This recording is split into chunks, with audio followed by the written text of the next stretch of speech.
cars, games, card games. Humanity's unending desire to go faster and faster and faster resulted in the creation of the automobile, as horses were just no longer cutting it, yet we keep insisting on comparing engine power output to the amount of horses it can equal. As you know, in order to go fast, or rather go, one has to start somewhere. Naturally, today's video's topic is about exactly that. Starting. Now, the cars you can start the game with are many, and if you are good or lucky enough to have managed to get gold trophies on either B, A, or any other license test, you can receive a few prize cars to get you going. I will be omitting them as you can buy them if you have a separate save file, but they start at 60,000 credits, which is just a tad over our starting budget of 10,000. Now, the Mazda lineup for starter cars is quite solid. You've got the classic MX-5s for low-end races, RX-7s for mid to high-end races, the 323 GTR as a 4-wheel drive option, and if you're feeling frisky, the 323 Familia in-replace sedan. One of the cheapest cars in the game, hovering around 3,000 credits in the used car lot. It doesn't come with amazing performance stock, but it does have pretty good potential. Mind you, the potential might be a bit misleading as all of its power is made right at the tippy top, which requires you to use the manual transmission option to get the most out of it. The other standout car from Mazda, in my opinion, is the FB RX-7. It starts out with a good 160 horsepower and just over 1 metric ton of weight, great handler even stock, but the biggest outlier is the final power figure. Fully upgraded, it gets around 420 horsepower. This, alongside its low weight, can definitely carry you through the game. The Nissan lineup is identical to the Mazda one, with counterparts for each car. The NA S13s are the cheapest cars in the game, often hovering around 2,500 credits.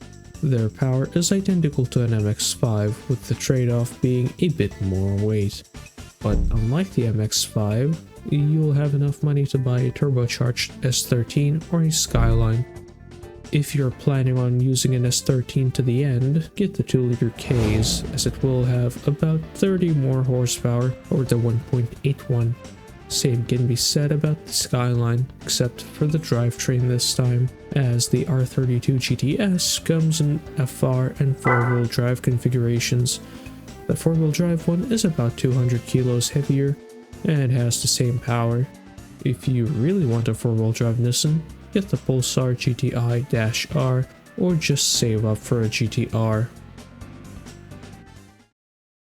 Honda starters are a bit lacking when it comes to variety and overall usability, mainly due to the fact that only the EG Civic gets a turbo upgrade from all of the cars available for less than 10,000, and even at peak performance it is just shy of 300 horsepower, while the other Civic-derived cars peak at around 250.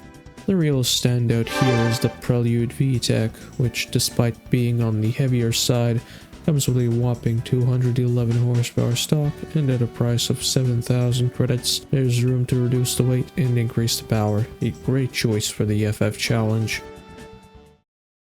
If you are a one-stop shopper, Toyota has you covered, with bargains on Corollas, Celicas, and Supras.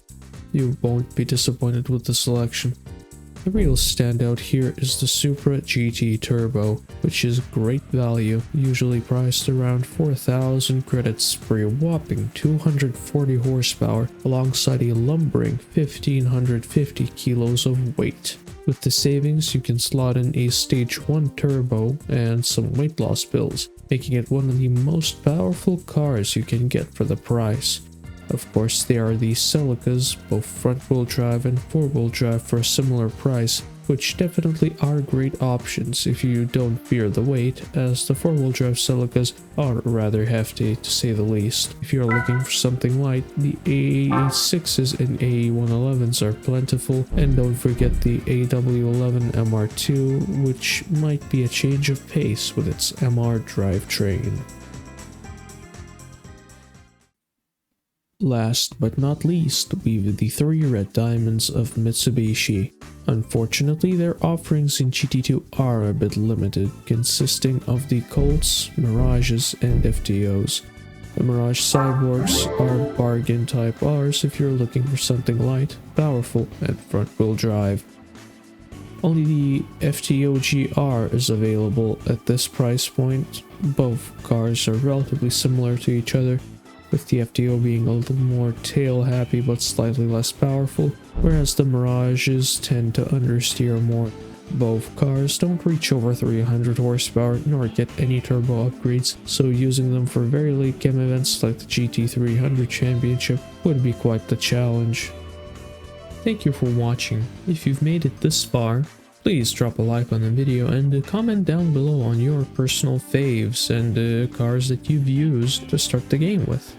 Other than that, yeah, take care.